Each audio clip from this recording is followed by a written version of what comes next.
बारिश अच्छी खासी हो रही थी। अभी मौसम सही है, तो मैंने कहा चलो आज एक नए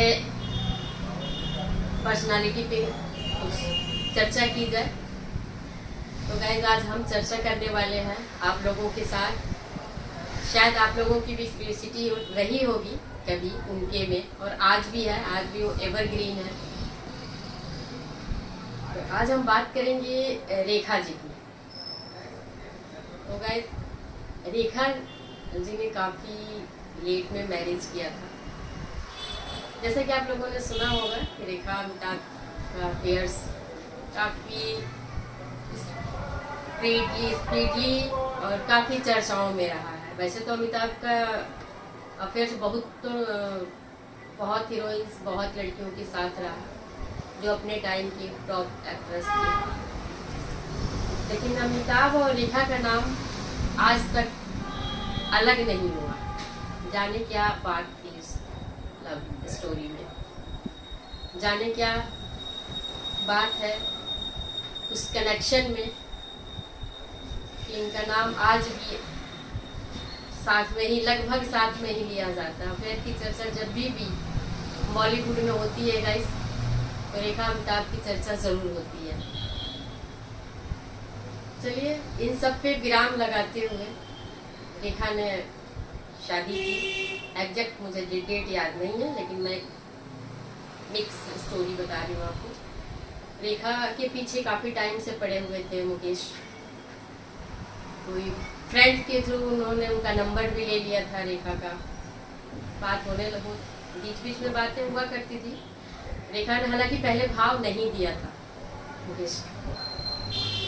एक दिन अचानक जाने क्या किसके दिमाग में आया, ये दोनों जाकर के एक मंदिर में जाकर शादी कर लेते हैं। भाई ये शादी तो कर लिए। मुकेश ने कहा कि चलो किसी अपने कॉमन फ्रेंड्स के यहाँ चलते हैं। जाना इसलिए था कि शादी की खबरें भी तो बाहर लानी थी। तो एक दो नाम सुझाए थे मुकेश ने, लेकिन रेखा ने उस पर ध्यान नहीं दिया और वो नहीं किया। रेखा ने सुझाया नाम हेमा मालिनी का, वो भी साउथ से है। मुकेश मान गए, दोनों लोग गए। उस समय घर पे धर्मेंद्र भी थे। हेमा ने दरवाजा खोला, उन्होंने धीरे से कहा मुकेश से बचाकर, रेखा से, कहीं ये मत कहना कि हमने शादी कर ली है। हाँ हाँ कर लिया, रेखा ने ऐसा कहा, कर लिया। सीधा जवाब था हेमा मालिनी का, पैसे वाला है। रेखा ने कुछ नहीं बोला, हंस पड़ी। गैस इन लोगों के बीच काफी अच्छे रिश्ते रहे शुरुआती दिनों में। ये लोग चले गए थे फॉरेन हनीमून पे। हनीमून के एक हफ्ते के अंदर ही रेखा को आभास हो गया कि ये जोड़ी बेमेल है। बेमेल मीन्स कि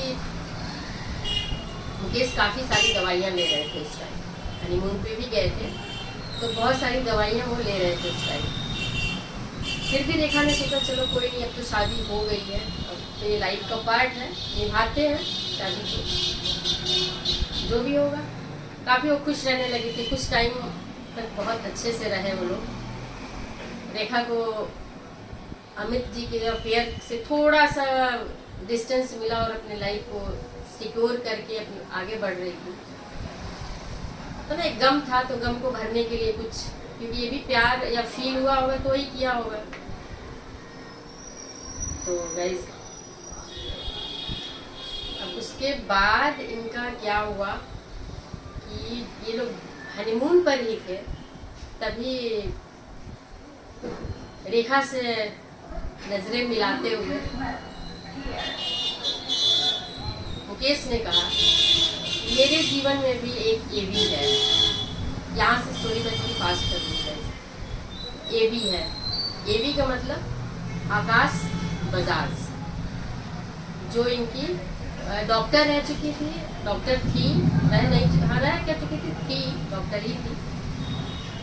इनको गाइस डिप्रेशन था, केस को डिप्रेशन था, और केस को ही डिप्रेशन नहीं था, इनकी फैमिली में 2-3 लोगों को उनकी सिस्टर को, शायद इनके भाई या किसी और मतलब 2-3 लोगों मदर को डिप्रेशन के ये पेशेंट रहे हैं। तो ये फैमिली इनका कह लो या जेनेटिक कह लो, इनका बैकग्राउंड में डिप्रेशन का हिस्ट्री था। और इसी बीच इनका एक केट मालकर करके कोई लड़की, केटी मालकर करके कोई लड़की थी, उनसे इनका सीरियस अफेयर था 70s के आसपास। लड़की छोड़ करके इनको चली गई फिल्म इंडस्ट्री में अपनी काम करने, अपना किस्मत आजमाने। ये काफ़ी हर्ट हुए, वहीं से इनका डिप्रेशन पीक पे पहुंच गया। डॉक्टर से ये मिले उस समय, कौन सा हॉस्पिटल में ये थी, इंटर्नशिप कर रही थी, क्या नाम है, आकाश बजाज। इन्होंने इनको ट्रीटमेंट दिया, काफ़ी अच्छी, कुछ हद तक ये ठीक हो गए थे, सही थे। इन्हीं दोनों इनका रिलेशनशिप डेवलप हो गया, डॉक्टर और मुकेश अग्रवाल का।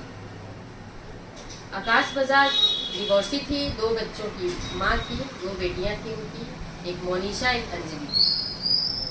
एक टाइम ऐसा है कि मुकेश अग्रवाल उनके साथ ही रहने लगे एज ए कपल की तरह। उनके साथ रहते रहते ही, हालांकि मुकेश, बाद में आकाश बजाज ने बताया था कि मुकेश ने उन्हें भी शादी का प्रपोजल दिया था, लेकिन उन्होंने रिजेक्ट इसलिए कर दिया था कि मुकेश, मैं तुम्हारे ऊपर एक रेडीमेड फैमिली का बोझ नहीं डालूंगी, तुम चाहो तो शादी कर सकते हो, तुम शादी कर लो। तो ये इसलिए ऐसे ही रहते थे। जब रेखा के साथ शादी का इन्होंने अचानक से अनाउंस किया और शादी कर लिया, तो शॉक हुई थी आकाश बजाज, लेकिन उन्होंने कुछ कहा। उसके बाद की स्टोरी ये रही है। इसलिए लोग, ये डिप्रेशन के पेशेंट थे, दवाइयाँ खा रहे थे, लेकिन रेखा ने फिर भी चाहा कि हम शादी को निभाएंगे। जब हनीमून से ये लोग वापस आए, चूंकि रेखा का काम जो था मुंबई में था, तो रेखा ज़्यादातर टाइम मुंबई में रहती थी। मुकेश का काम जो था, बिजनेस जो भी था इनका, अच्छे पैसे वाले थे ये भी, ये दिल्ली में रहा करते थे। लेकिन रेखा स्पेशली हर वीकेंड में आती थी, मुंबई टू दिल्ली फ्लाइट लेकर के वो हर वीकेंड में आती थी, ताकि प्यार करने लगी थी। प्यार की होंगी, प्यार का फील हुआ होगा तो भी तो शादी की होगी, ऐसे थोड़ी किया होगा।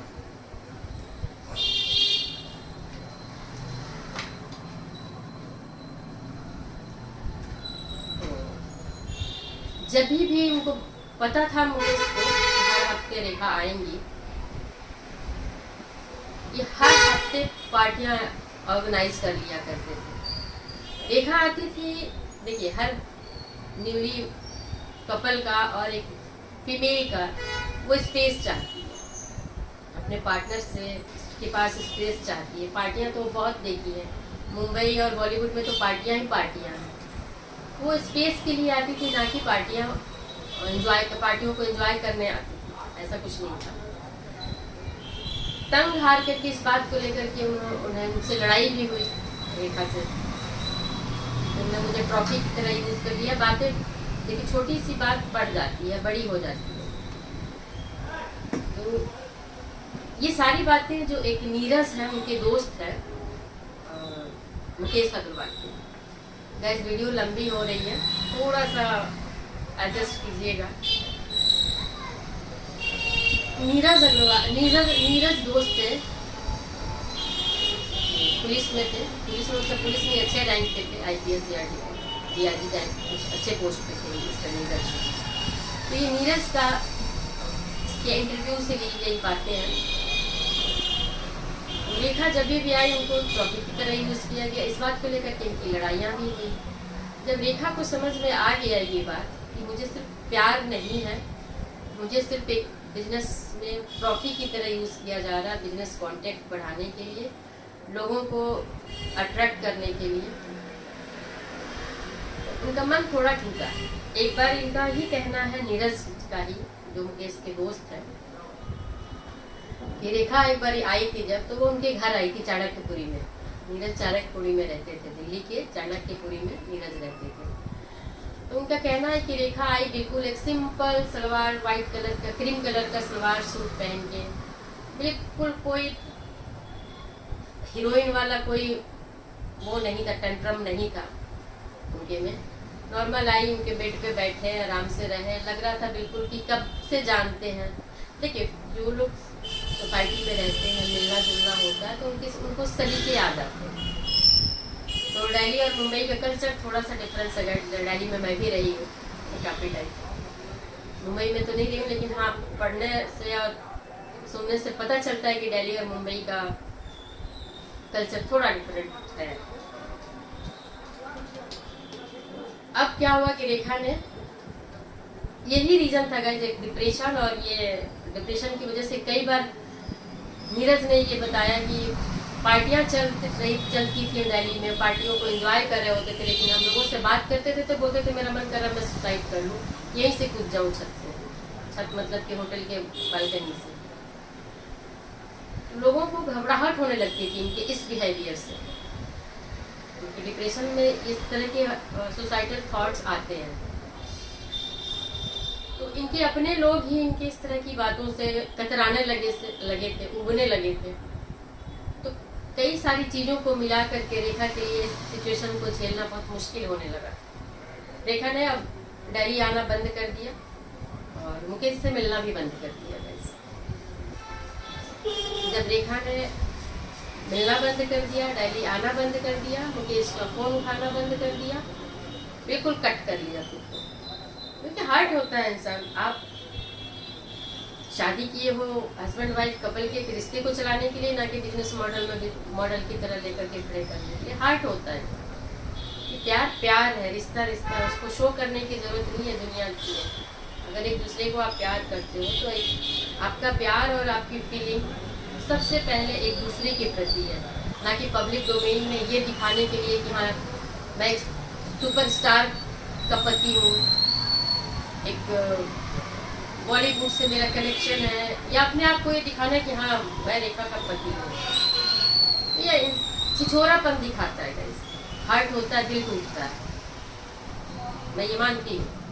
मेरा भी थॉट्स यही है कि आपका प्यार है तो आपका, हाँ समय समय पे आप खुद दिख जाता है। देखिए एक खुद प्यार का दिख जाना और एक दिखाना, ये पब्लिक को भी पता चल जाता है कि आपके पब्लिक प्यार कितना है, प्यार है, या सिर्फ आप दिखाने के लिए एक्ट कर रहे हो।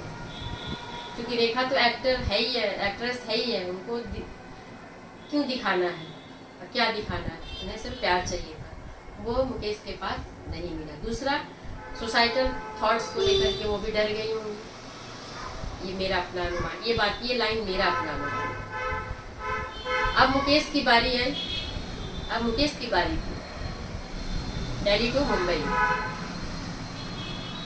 रेखा का डिसीजन इतना स्ट्रिक्ट था कि मुकेश चाहे कुछ भी किए, उनकी गाड़ियों के पीछे भागा करते, लेकिन रेखा नहीं मिली, उनसे नहीं मिलती थी। एक तो उनके पास जो डिप्रेशन का रीजन था, इंसान सिचुएशन से लड़ने के रास्ते खोजता है, वेट करता है, तरीके निकालता है। क्योंकि डिप्रेशन के मरीज थे, डिप्रेशन के मरीज में जब सोसाइटल थॉट्स आते ही हैं वो तो कर भी सकता है ना। तो एक टाइम ऐसा आया कि मुकेश ने देखा, न्यूज़ में तो ये आया था पहले का, जो न्यूज़ जो लोग सुने होंगे, जो पुराने लोग होंगे उनको पता होगा कि रेखा के दुपट्टा से ही मुकेश ने फांसी लगाई, सुसाइड कर दिया।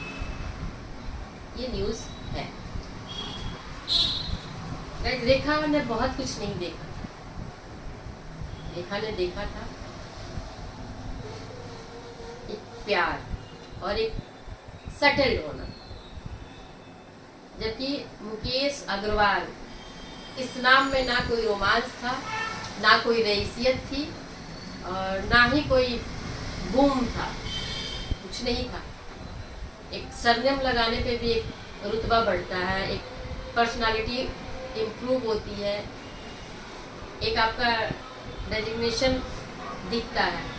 तो रेखा अग्रवाल, अब तो वो रेखा से छोड़ करके रेखा अग्रवाल होगी, क्या इसमें न शो है, न रोमांस है, ना कोई नाम है। रेखा के नाम को वैसे भी और नीचे गिरा दिया ये सरनेम। खैर कोई नहीं, सरनेम अपनी जगह, रिश्ते अपनी जगह। तो इस जब मुकेश ने ये कांड कर लिया सुसाइड अटेम्प्ट कर लिया, गाइस उस समय रेखा के बुरे दिन शुरू हो गए। किस बात को लेकर कि रेखा डायन है,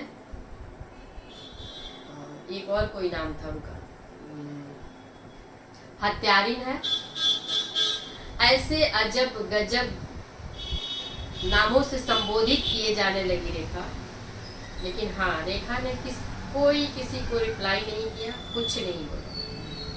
हत्यारिन, डायन और भी जो भी उपनाम लोगों को समझ में आ रहे थे लोगों ने दिए, लेकिन रेखा ने किसी का भी सवाल का जवाब नहीं दिया, किसी के भी संबोधन को के बारे में कोई रिप्लाई नहीं। ये थी रेखा की मैरिज लाइफ की ट्रेजेडी, शादी से लेकर विधवा होने तक का सफर। शादी से लेकर विधवा होने के बीच का जो एक प्रॉब्लम्स थी, जो लाइफ जर्नी थी, वो रेखा की लाइफ जर्नी ऐसी।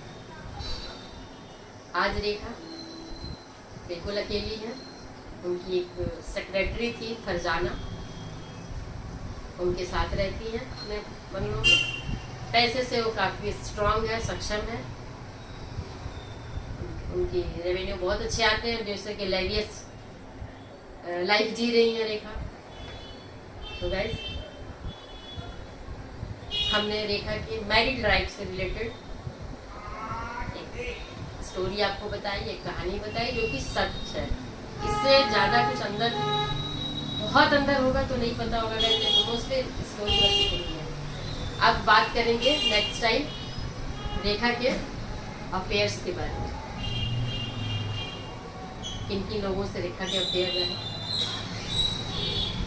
रेखा के जीवनी लेके आओ। तो बाय बाय गाइस, मिलते हैं नेक्स्ट किसी के पर्सनालिटी के बारे में बात करते हुए। तो गाइस रिक्वेस्ट यही है कि लाइक, कमेंट और सब्सक्राइब जरूर कीजिए। इसमें आप लोग बहुत कंजूसी कर रहे हैं, कमेंट और सब्सक्राइब में बहुत कंजूसी हो रही है।